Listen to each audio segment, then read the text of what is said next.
श्री राधे राधे। हरे कृष्णा। हम सब साधक परम भक्त लाला बाबू का जीवन चरित्र श्रवण कर रहे हैं गतांग से आगे।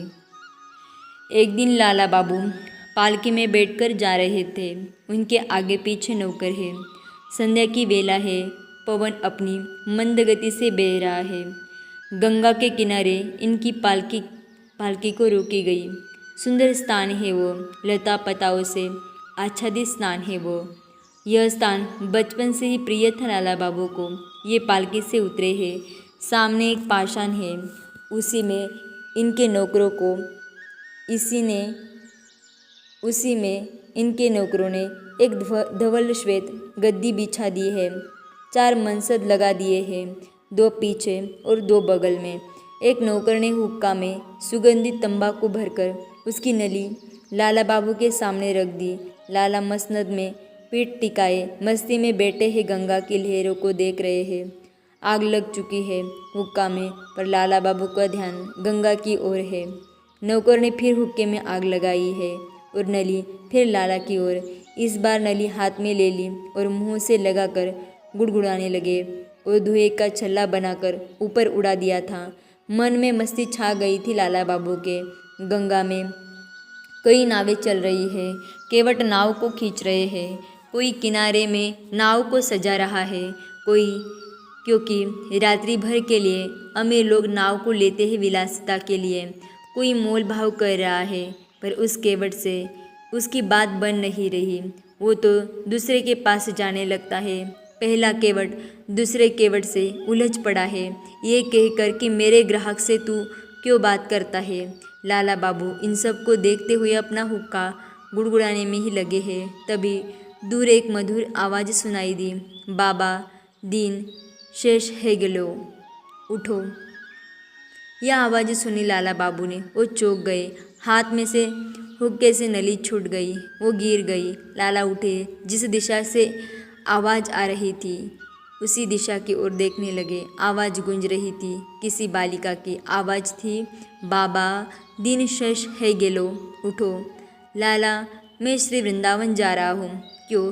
क्योंकि कल मुझे श्री राधा रानी ने कहा दिन शेष है गेलो, उठो। लाला बाबू को पुरी के उन सिद्ध महात्मा की बात स्मरण हो आई। वो भी तो यही बोले थे। ओहो, वो गंगा की ओर दौड़े। तभी एक नाव आ रही थी। सूर्य अस्ताचलगामी हो रहे थे। उनकी किरणें गंगा में पड़ रही थी और एक बालिका, अत्यंत सुंदर बालिका, जो अपने सोते हुए पिता को जगा रही थी, नाव वही चला रही थी। नाव चलाते हुए अपने पिता को जगा रही थी। शायद उसका पिता ताड़ी ज़्यादा पी लिया था। वो कह रही थी, उठो जागो। लाला बाबू अपने घर की ओर लौट पड़े थे। पालकी छोड़ दी थी, चप्पलें भी बिना पहने। नौकर लोग चप्पल हाथ में लेकर पीछे दौड़ रहे थे, पर नहीं, इन्हें क्या हो गया था एकाएक, कोई समझ नहीं पा रहा था। कलकत्ता शहर के लोग पैदल चलते हुए लाला बाबू को पहली बार देख रहे थे। हाथ जोड़ते थे, पर लाला का ध्यान कहाँ था इन सब पर। वो तो घर में आ गए और सीधे अपने कक्ष में। ज़्यादा चिलम पी ली होगी, परिवार का यही कहना था। लाला, वो तो सबको जगा रही है। श्री राधा रानी ने मुझे ही नहीं तुमको भी कह रही है, पर तुम सुनते नहीं। मैंने सुन लिया। चलो लाला, तुम भी चलो श्री वृंदावन। नहीं, मैं नहीं आ सकता। क्यों? क्यों लाला? बाबा मेरी पत्नी है, मेरे बालक है। पर लाला, इन सबको तो तुम्हें छोड़ना ही होगा। कब तक पकड़े रहोगे?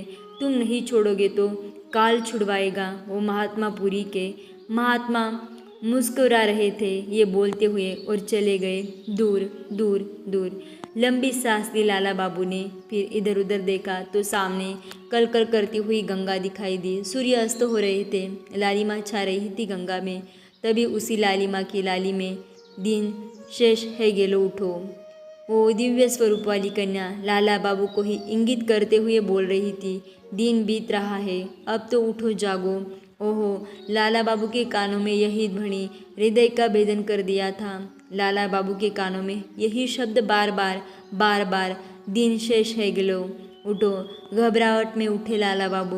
उनके हृदय काश में भी ये शब्द गूंज उठा था। पसीने से नहा गए हैं लाला बाबू। सब मिथ्या है। अभी भी नहीं उठोगे तो कब? दिन तो बीता जा रहा है, क्या यही करते हुए समय बिताना है? क्या यही करते हुए समय बिताना है?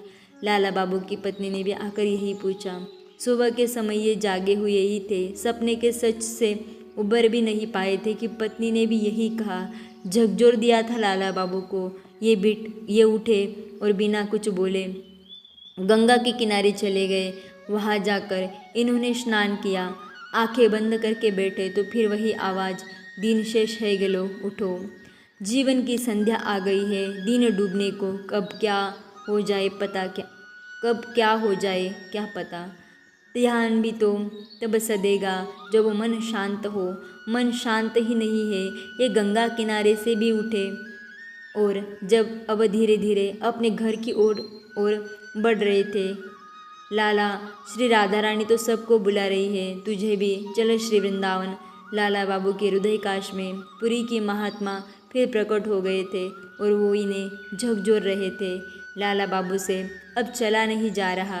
ये धन वैभव मान सम्मान किस लिए कि ये क्या चिरस्थायी है। धन से अगर शांति मिलती तो मुझे मिल जानी चाहिए थी, क्योंकि मेरे पास तो बचपन से ही अपार धन था।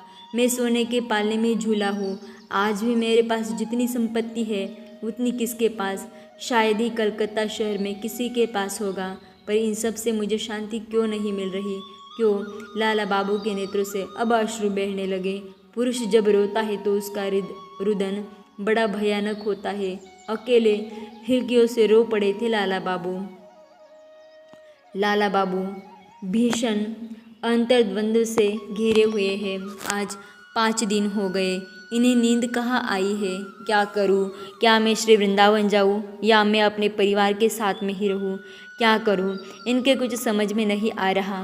ये चलते चलते सोचने लग जाते। एक मन कहता संसार को छोड़ दे, क्या रखा है इसमें। तभी दूसरा मन कहता कर्तव्य से भागेगा। फिर पहला मन झगड़ पड़ता, कब तक कर्तव्य?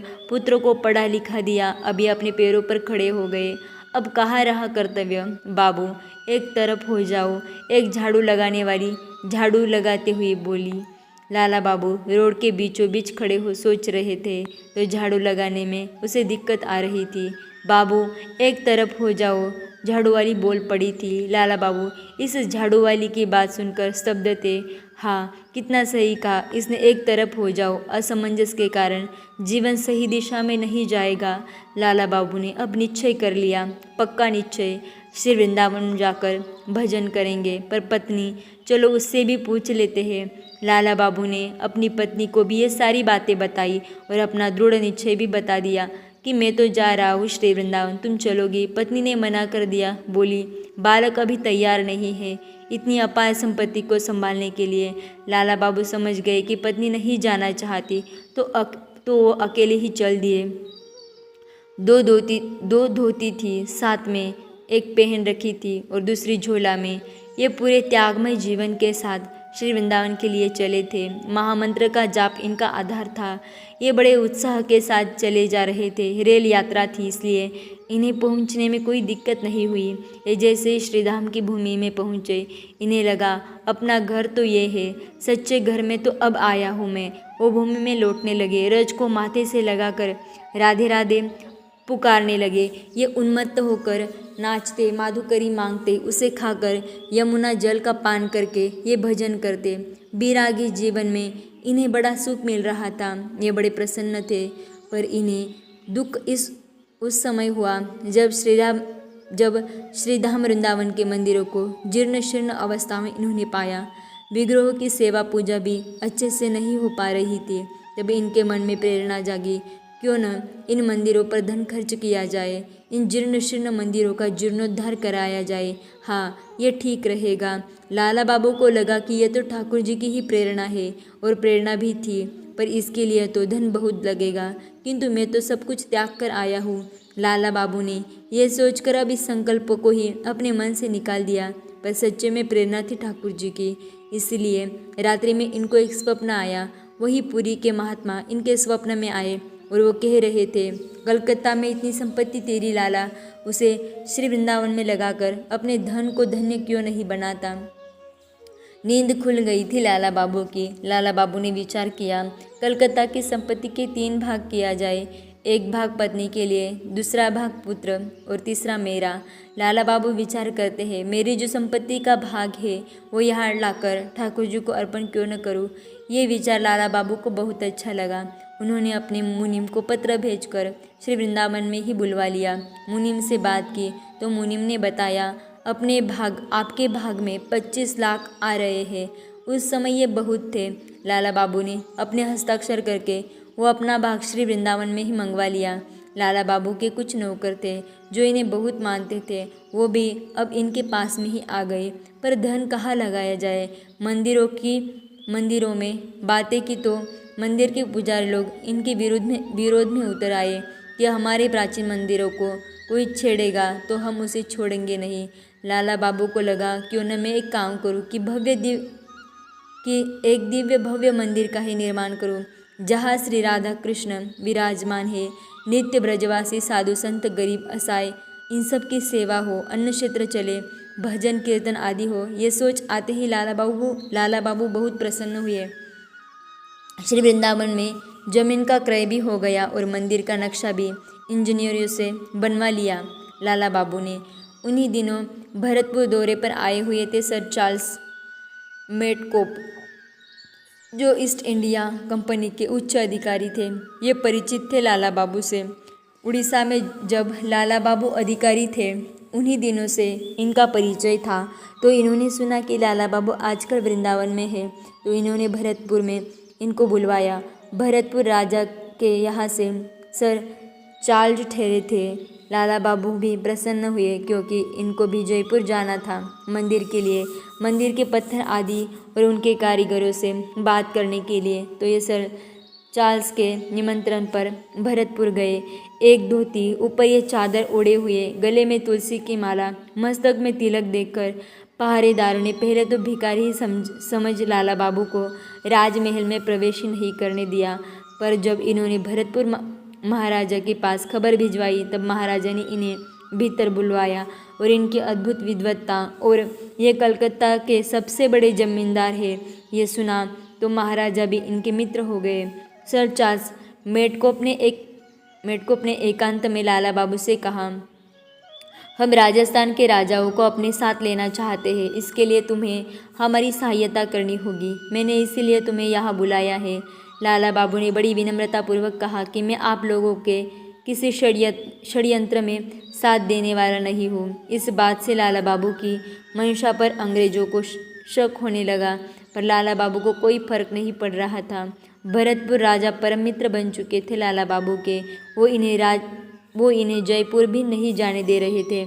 पत्थर के कारीगरों को और मूर्तिकारों के भरतपुर में ही बुलवा रहे थे ताकि लाला बाबू का सत्संग इनको मिले। ये भरतपुर राजा को श्री कृष्ण की कथा सुनाते, दिव्य श्री कृष्ण लीलाओं को चर्चा करते, महल में हरिनाम संकीर्तन करते और भाव में डूब जाते। श्रीधाम वृंदावन में मंदिर भव्य बनाने के लिए भरतपुर के राजा भी इनका सहयोग करने के लिए उत्सुक थे। लाला बाबू की परम भक्ति देखकर ये गदगद थे।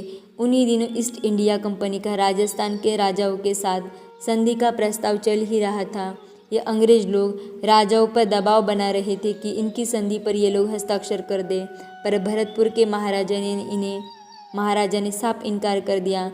लाला बाबू को भरतपुर रहते हुए 5 दिन हो गए थे। मंदिर के लिए जो भी आवश्यक काम थे सब हो ही गए। तो यहाँ से ये श्री वृंदावन के लिए निकल गए। दिल्ली में ईस्ट इंडिया कंपनी के प्रमुख सर चार्ल्स मेडकोप, उनको जब पता चला कि भरतपुर के राजा ने हमारी कंपनी की संधि पर हस्ताक्षर नहीं किए तो उन्होंने अपने लोगों से कारण जानना चाहा। इनके लोगों ने लाला बाबू का नाम ले लिया कि महाराजा तो हस्ताक्षर कर देते, पर लाला बाबू ने उन्हें भड़का दिया था। बस फिर क्या, सर मेडकोप को क्रोध आया। उसने कहा, जाओ वृंदावन से उस लाला बाबू को गिरफ्तार करके लाओ। अंग्रेजी के अधिकारी दिल्ली से चल पड़े थे वृंदावन के लिए। श्री वृंदावन में मंदिर का काम जोर शोर से चल रहा था। ये काम की प्रगति देखकर बहुत आनंदित हो रहे थे। मेरे ठाकुर जी का घर बन रहा है, और बनाने वाले ये ब्रजवासी है। ये भूमि इन्हीं की है। ऐसी विनम्र भावना से भरे हुए थे। ये नित्य भंडारा चलाते, ये नित्य भजन कीर्तन आदि करते और खूब पैसा लुटाते। श्री वृंदावन में किसी ब्राह्मण को कमी नहीं होनी चाहिए। श्री वृंदावन का कोई ब्रजवासी अभावग्रस्त नहीं रहना चाहिए। इतना ही नहीं, ये वृंदावन के पशु पक्षी आदि का भी ध्यान रखते, पर कर्ता भाव से नहीं। अपने आप को ये ठाकुर जी का मुनीम कहते और ब्रजवासियों को कहते, सेठ तो तुम्हारा कन्हैया है, ये सारा धन उसी का ही तो है। मैं तो उसके धन से उसके जन की सेवा कर रहा हूँ। ब्रजवासी आशीर्वाद देते लाला बाबू को। साधु संत बड़ा प्रेम करते लाला बाबू से। पूरा श्री वृंदावन ही लाला बाबू से प्रेम करने लगा था। पर यह क्या, एकाएक 50 सिपाही लाला बाबू के पास आ गए। लाला बाबू उस समय ब्रजवासियों के लिए एक शिविर लगाए थे। 10 डॉक्टरों को टीम को बुलाकर वो रोगियों को दवा दे रहे थे। उसी समय लाला बाबू को अंग्रेज के सिपाहियों ने आकर गिरफ्तार कर लिया और जीप में डालकर जैसे ही ले जाने लगे, ब्रजवासी उखड़ गए। जब सब जीप के वो आगे आ गए, अंग्रेजों भारत छोड़ो इस नारे से पूरा श्री वृंदावन गूंज उठा था। ब्रजवासी अपने में आ जाए तो क्या नहीं कर सकते। देवराज इंद्र की सत्ता को चुनौती देने वाले हैं ये लोग। इनके आगे ये अंग्रेज क्या है। सर मेटकोप हिल गया ये सुनकर कि लाला बाबू की गिरफ्तारी से पूरा श्री वृंदावन आंदोलित हो उठा है। क्या करें, अब पीछे हटने का मतलब होगा हम हिंदुस्तानियों के आगे झुक गए। ये हमारे लिए लोगों के लिए अच्छा संदेश नहीं होगा। जैसे भी हो गिरफ्तार करके दिल्ली लाओ लाला बाबू को। मेटकोप ने आदेश दिया और रात्रि में ही सोते हुए लाला बाबू को उठाकर दिल्ली ले गए अंग्रेज। सर चार्ल्स मेटकोप ने लाला बाबू को गिरफ्तार करके रातों रात दिल्ली तो बुलवा लिया, पर मथुरा भरतपुर तक अंग्रेजों के विरुद्ध आंदोलन शुरू हो गए। ईस्ट इंडिया कंपनी को अपनी नाराजगी से भरतपुर राजा ने अवगत कराया तो ईस्ट इंडिया कंपनी ने मेटकोप से इस सारे में जवाब मांगा। जवाब में कोई ठोस तर्क नहीं था। लाला बाबू को गिरफ्तार क्यों किया, इसका कोई तार्किक उत्तर न दे सके मेटकोप। उल्टे फटकार और सुननी पड़ी अपने उच्च अधिकारियों से। इतना ही नहीं, भक्त का अपराध किया था। इसके परिणाम स्वरूप मेटकोप का एक गंभीर दुर्घटना में पैर भी चला गया।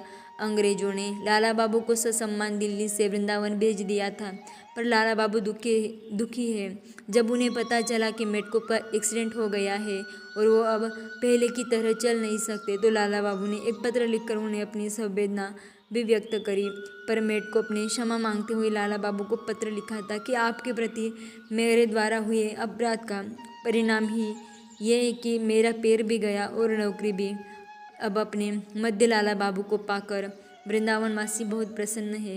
लाला बाबू ने दिन रात एक करके मंदिर के कामों में अपने आप को झोंक दिया था। मंदिर सुंदर से सुंदर बने।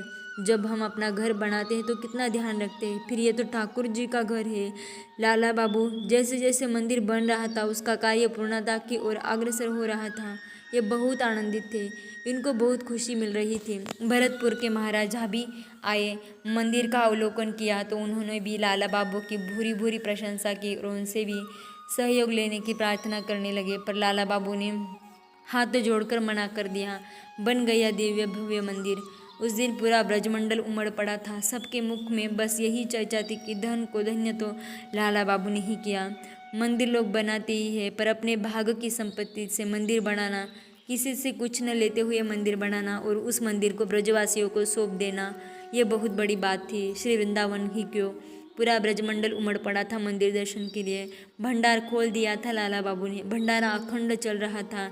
लोग प्रसाद पा रहे थे और सुंदर नयनाभिराम श्री विग्रह श्री कृष्णचंद्र जू और श्री राधिका जू का दर्शन कर आनंदित हो रहे थे। विधि विधान से विग्रह प्राण प्रतिष्ठा के लिए लाला बाबू ने 108 विद्वान बुलाए। विद्वान कुछ काशी और गया के भी थे। सब लोगों ने उच्च स्वर में वैदिक मंत्रों का उच्चारण करते हुए विग्रह प्राण प्रतिष्ठा करवाई और लाला बाबू को अंतिम में आशीर्वाद देते हुए कहा, यजमान, प्रतिष्ठा हो गई श्री विग्रह की। अभी इन विग्रह में प्राण आ गए हैं। हजारों लोग खड़े हैं, सब देख रहे हैं लाला बाबू को। काशी गया आदि के पंडितों के मन में अब यही बात है कि दक्षिणा दो हम जाए, पर पकलाला भी पक्के थे। श्री विग्रह के आगे जाकर खड़े हो गए, हाथ जोड़कर खड़े हैं। फिर एकाएक पंडितों की ओर मुड़कर पूछने लगे, क्या सच में इनमें प्राण आ गए? विद्वान बोले, हाँ, इनमें अब प्राण है, तो परीक्षा हो जाए। लाला बाबू ने विद्वानों की ओर देखा। काशी आदि के विद्वान थोड़ा झिझके, पर उनमें से जो ब्रजवासी पंडित थे वो बोल उठे, हाँ हाँ, कर ले लाला परीक्षा, रुई विग्रह के नाक में लगाओ। लाला ने पंडितों को कहा। पंडितों ने नाक में रुई लगा दी, पर रुई गिर गई। लाला फिर बोले, इस बार दोनों नाक में लगाओ और नीचे से रुई को पकड़े रहो। पंडित ने यही किया। हजारों लोग देख रहे हैं। कोई कह रहा है इस तरह की परीक्षा नहीं करनी चाहिए, कोई कह रहा है भगवान तो विश्वास के वश में है, इस तरह के अविश्वास से कुछ फल नहीं मिलेगा। पर लाला को विश्वास था, इसीलिए ये सब करवा रहे थे। तभी पंडित चिल्लाए, लाला इधर आ गया। लाला बाबू आ गए तो क्या देखते हैं, रुई हिल रही है ठाकुर जी के श्वास के कारण। लाला बाबू ने रुई हटा अपना हाथ लगा दिया श्री विग्रह की नासिका में। सब लोग देख रहे हैं, सांसें चल रही है विग्रह की। लोगों के सामने विग्रह के वस्त्र हटा दिए लाला बाबू ने और वक्षस्थल में अपना हाथ रख दिया। धड़कनें चल रही है। आहा, भाव में भरकर लाला बाबू तो नाचने लगे। वो जय जयकार करने लगे। उनके नेत्रों से अश्रु बह रहे थे। वो भाव में देह भान भी भूल गए। नाचते नाचते मूर्छित ही गए। ब्रजवासी आशीष दे रहे हैं लाला बाबू को। उनके ऊपर पुष्प बरसाए जा रहे थे। जय हो की गूंज से श्रीधाम गूंज उठा था। आगे की चर्चा हम कल श्रवण करेंगे। तब तक के लिए राधे राधे, हरे कृष्णा।